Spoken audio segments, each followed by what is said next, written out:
Scene 37, take 1. Came from Winnipeg, Manitoba, Canada. I'd done a number of things, and I still do. Worked as an actor, worked as a writer, worked in film, theater. At the time, I was playing music. I was playing with a couple of other guys, 2 acoustic guitars and a little toy drum kit. When I came downtown, first place I came was the American Hotel. I was looking in the back of L.A. Weekly, and I needed a place I had to move into immediately. Had to be within a particular budget, like close to nothing. And there was an advertisement for artist lofts downtown. I thought I'd go check it out. I took a bus down here. I talked with Loretta, and I think the room was $275 a month. And that was within my budget. So I said, I'll take it. If I was working, I might have ended up someplace else.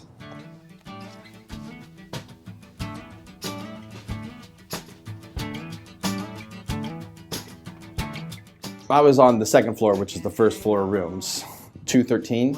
That was the room right above Al's bar, right above the stage that definitely got the most sound at all times. So if you had a job that you had to be to at 5 in the morning or 6 in the morning, fuck it, that's not gonna happen. You're gonna be up until the band finishes playing and the drunks quit fighting in the streets. And then maybe around 3:30 you could go to sleep.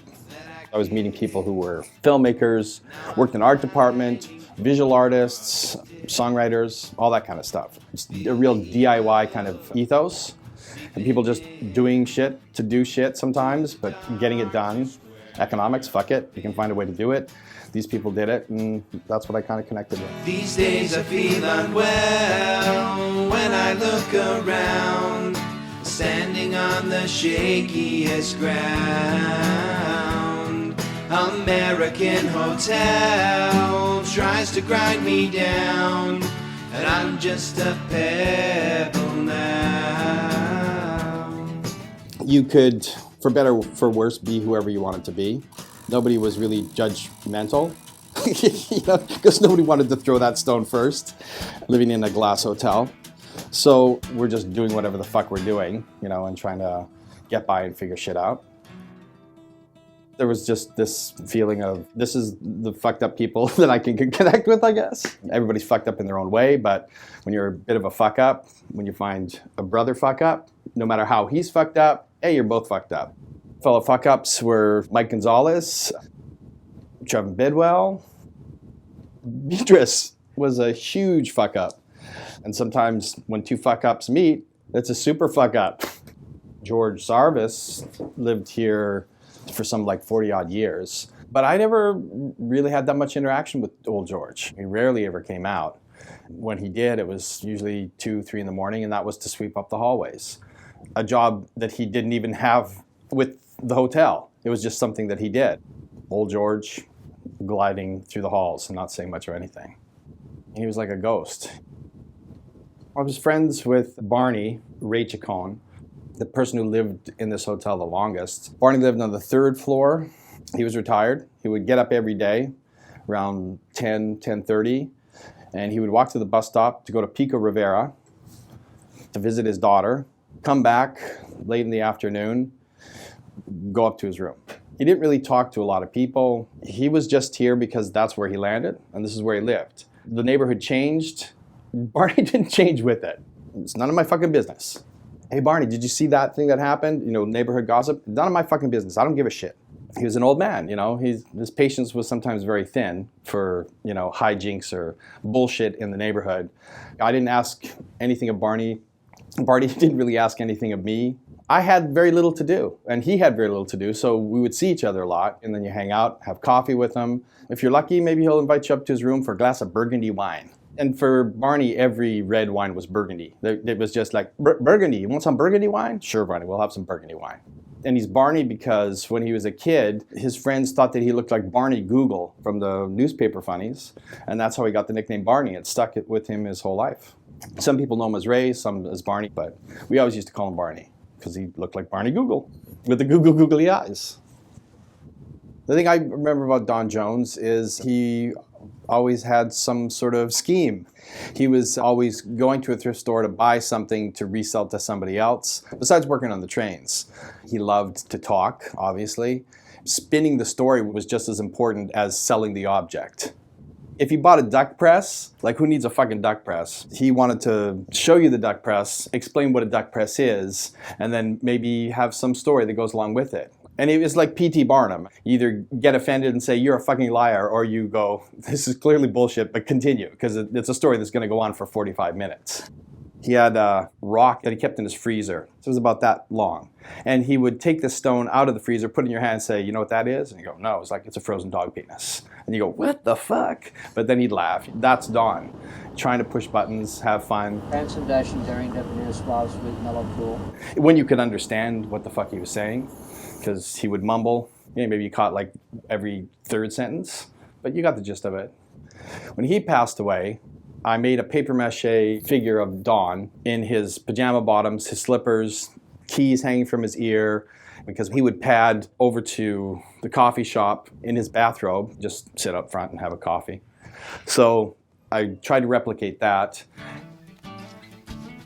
The amazing Dr. Jones, he moves, he speaks, to give it that carnival feel.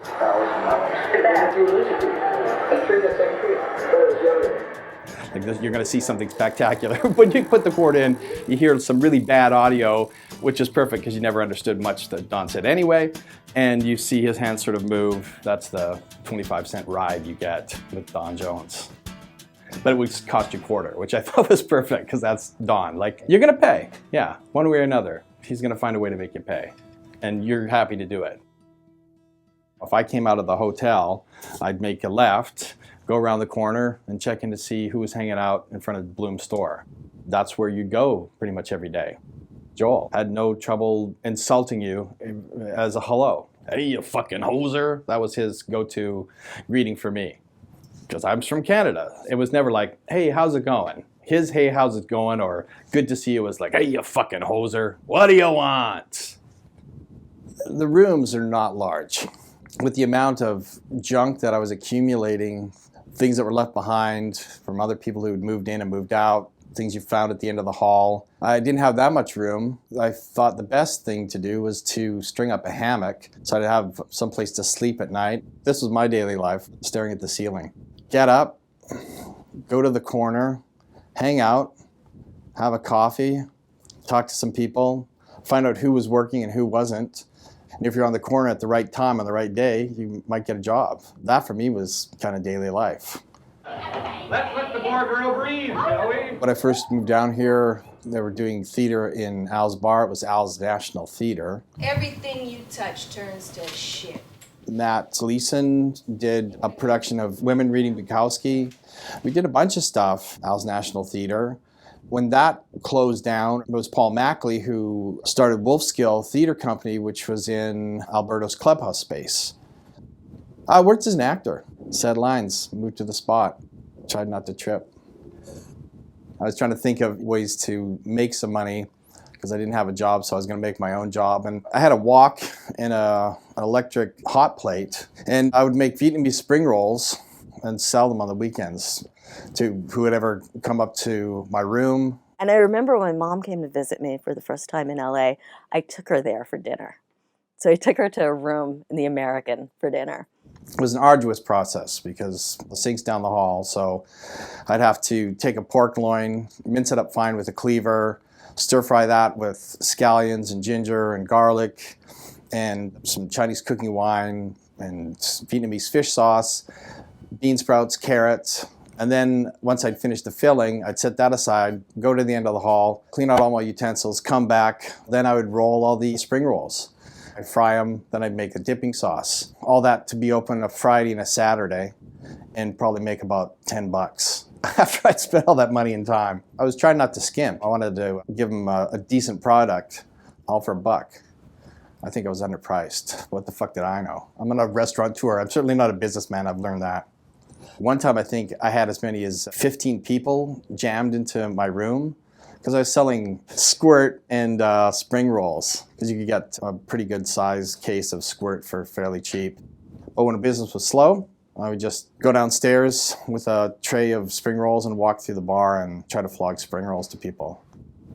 It's hard to tell what any community holds in terms of its creativity if you don't live in it anymore. It had changed from when I first moved in here. what used to be the clubhouse and the Wolf Skull Theater. That's some upscale kind of sausage house with Syark that's opened. You know, there's more people that are living down here, and I think they've even built condos. So it's gentrified a lot.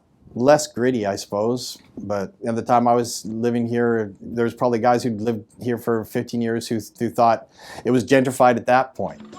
When you look back on things, you tend to overlook some of the shittier parts of it. Maybe in your mind you think it's a little more glorious and sparkly than it was. I don't.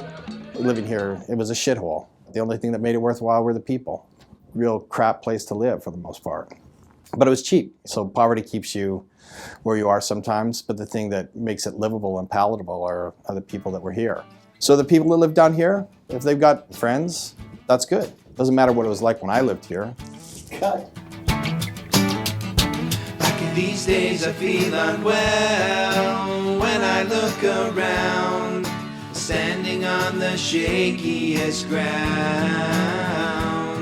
American hotel tries to grind me down, and I'm just a pebble